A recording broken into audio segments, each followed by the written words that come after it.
Well, first of all, let me just apologize to everyone for what I'm going to say somewhere in this interview, because surely I will offend somebody. Well, I was class clown, you know. I'm a success story of a class clown. Most of them are in prison now, and I certainly could have been had Star Trek not worked out. But yeah, I grew up watching Lucy and Laurel and Hardy, and I was a fan of just about everybody who ever lived, who did comedy. Well, I had a wonderful teacher in high school, Cecil Pickett. Not just in high school, in college as well, because when I graduated from high school, he did too. And he went to University of Houston, well, first Houston Baptist College and then University of Houston. And many of the students, including me, followed him from one school to another. He basically groomed and inspired dozens and dozens of kids, many of whom are people you know in show business today. Like the Quaid brothers, Randy and Dennis, were in our class, and Tommy Schlamme, who produced The West Wing. He really was, when I was with him, he really groomed us basically in versatility. That was sort of what he pushed. It was like, I want you to know how to do everything. I want you to do Shakespeare, I want you to do Restoration, I want you to do Moliere, I want you to do modern plays, I want you to do musicals. And so we did everything. And his idea was really basically to prepare us for the real professional world. And there was no question, that's what we were going to do.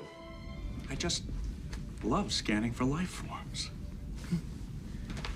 Life forms. You tiny little life forms. You precious little life forms. Where are you? When Star Trek came along, I was in debt, yeah. I owed some money, and I was looking for a pilot. I'd come to LA. You know, I'd done some Broadway shows and some off-Broadway shows, and I came out to LA with a production of Little Shop of Horrors. But I did a few guest shots and Hill Street Blues and Cheers and a few other things, and then I got this audition for Star Trek. And I wasn't really all that excited about it because I didn't think it could work, basically. I thought, Star Trek is Star Trek. You can't do another Star Trek. And, but the series was sold for a year. So I thought, well, if I do this and I get it, I can pay off all my debts, and then I'll go on with my life after that, because it couldn't last more than a year. I am sorry I let you down. I have not been behaving like myself lately.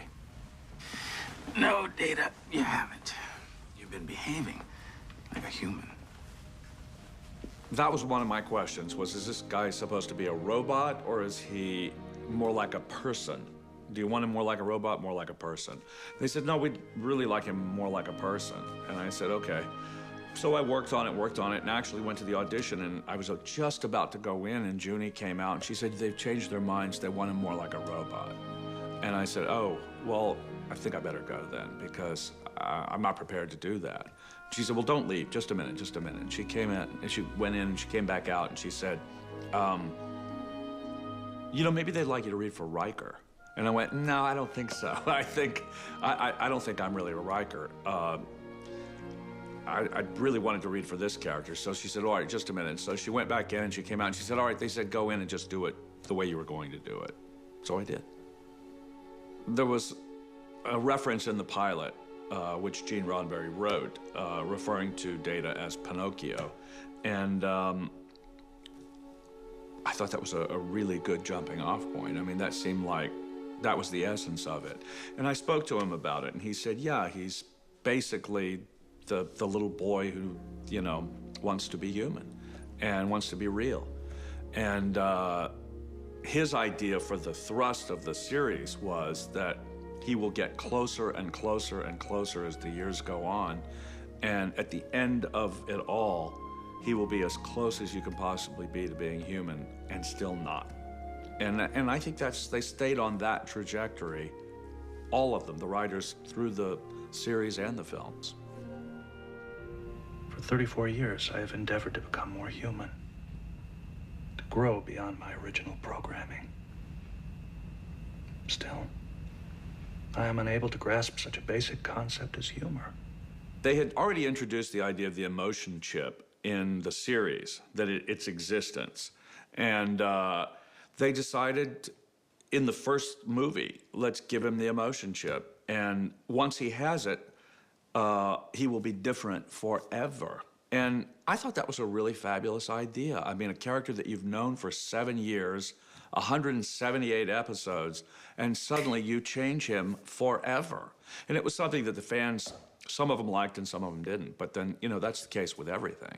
So you just have to kind of go with whether you think it's going to be interesting or not. And for me as an actor, it allowed me to play all sorts of other stuff that I'd never played in the series. I wish to be deactivated until Dr. Crusher can remove the emotion chip. Are you having some kind of malfunction? No, sir. I simply do not have the ability to control these emotions. Data, I have nothing but sympathy for what you are feeling. But right now, I need you to... Sir, I no longer want these emotions. I think at the end of the first movie, there was sort of a decision not to use it again. And I think either me or somebody else really pressured him into bringing it back. Again, Data was a character who I think had endless possibilities from the very beginning. He could be anything. He tried on all the clothes of humanity and to experiment with what is it to be a human. And giving him the ability to also experiment with emotion just increased the possibilities. Oh, yes. I hate this. It is revolting. More? Please. The catering was way better once we got into the movies. It really was. The food was just excellent. But everything else was pretty much the same. We were still on the bridge. We were still, on the ship. We were still wearing pretty much the same uniforms. It's pretty much. I think we had new uniforms for the first movie. And the size was a bit, we had these moments like the crash, which was huge. But that was a special effect. For us, we were still shaking in our chairs and pretending that the ship was vibrating. For us, the biggest thing, I think, was we had more time. We weren't shooting an episode an hour and 7, 8 days. We had a little more time to do stuff. Being out, we weren't on location much on the series, very rarely. We started that film on the tall ship out in the marina, and that was really fun. To be in those naval costumes and just to be out on a boat all day long. It was great. And I remember they took wages. We took bets to see who was going to get sick first. And everybody bet that I was going to get sick first, and I never did. And they actually had to take one of the DPs off the ship because he got so sick. But I had my sea legs. Arr. Star Trek movies are a different beast. There's movies and there's Star Trek movies. And not just Star Trek movies, I think sci-fi movies in general. These movies were not like, these were escapism. These were for the fans and for people who enjoy space operas, I felt 178 episodes, I felt like we did one episode that was very, very long. It lasted 7 years. It was just a continuing story, so I'm not sure they exactly stand alone as,